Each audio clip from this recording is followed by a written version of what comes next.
Hello दोस्तों, मैं दिनेश कुमार। आप देख रहे हैं केएस कोचिंग सेंटर कोलरस।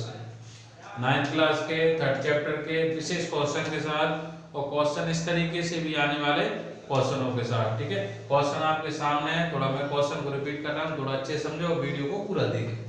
क्वेश्चन के लिखा हुआ है, इसमें लिखा हुआ है देखो, बिना बिंदुओं को आलेखित किए बताना है आपको कि ये किस चतुर्थांश में स्थित है। अब चतुर्थांश वाली बात हो रही है, यानी आपका 9th क्लास का 3rd चैप्टर है ज्यामिति वाला निर्देशांक, जो आपके पास हमने नेक्स्ट वीडियो में आपको सिखा दिए कैसे निर्देशांक बताए जाते हैं। ठीक है, चलो क्वेश्चन आपके सामने हुए। अब क्वेश्चन निर्देशांक की बात करूं मैं आपसे, सबसे पहले तो यानी एक ग्राफ भी रहता है, यानी 4 हिस्सों में बटा रहता है। फर्स्ट होता है, ये सेकंड होता है, और ये आपका थर्ड होता है, और ये आपका फोर्थ होता है। ठीक है, तो फर्स्ट में आपको पता ही है कि प्लस प्लस होता है, और इसमें आपका क्या होता है, माइनस प्लस होता है, इसमें माइनस माइनस होता है, इसमें प्लस माइनस होता है। ये आप अगर आप एक माइंड सेट आप अच्छे से कर लोगे तो आपको कभी भी ध्यान रखना, 3rd चैप्टर का जो भी क्वेश्चन बनेगा आपसे, कोई भी आपको क्वेश्चन गलत नहीं कर सकता। ठीक है, चलो अब इसमें आप क्वेश्चन में जो बात हो रही है वो बहुत सिंपल बात हो रही है। हो सकता है आपको एक शब्द में भी आंसर दे दे, खालिस्तान में भी पूछ ले, सही विकल्प में कुछ भी पूछ सकता है। इसलिए मैं थोड़ा सा एक छोटा सा वीडियो भी बना रहा हूँ, वो इसी के हिसाब से बना रहा हूँ कि छोटी छोटी चीजें भी आपको बहुत मायने रखती हैं। ठीक है, चलो इसमें क्या पूछा गया है, कहते पहले ये मैप में जो रहता है ना, जो मूल बिंदु जो रहते हैं, ध्यान से समझे, मूल बिंदु जो रहते हैं ना आपको कौन कौन से होते हैं ध्यान रखना।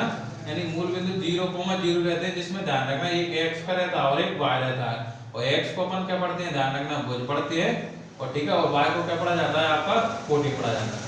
और समझ में आ गई अच्छे से, क्योंकि जो रहता है उसी के हिसाब से आपको आंसर समझना है। ठीक है, अब इसमें आपको क्या पूछ ली, उसने देखो चतुर्थांश पूछ रही है।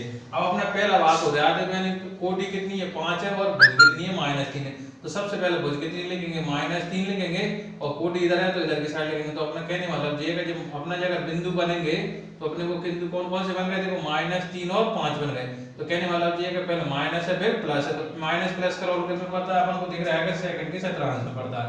तो कहने मतलब ये फर्स्ट वाले का जो आंसर बनेगा वो कौन सा बनेगा, द्वितीय चतुर्थांश बन जाएगा। बात समझ में आ गई, द्वितीय चतुर्थांश इस तरीके से आपको देखने को मिल जाएगा। ठीक है, तो दूसरे नंबर का जो क्वेश्चन है वो आपका भुज कितना, 5, तो भुज मतलब x पे पढ़ते हैं तो -5 हो गया, और यानी कोटि -3 है, तो कहने मतलब ये भी -3 हो गया।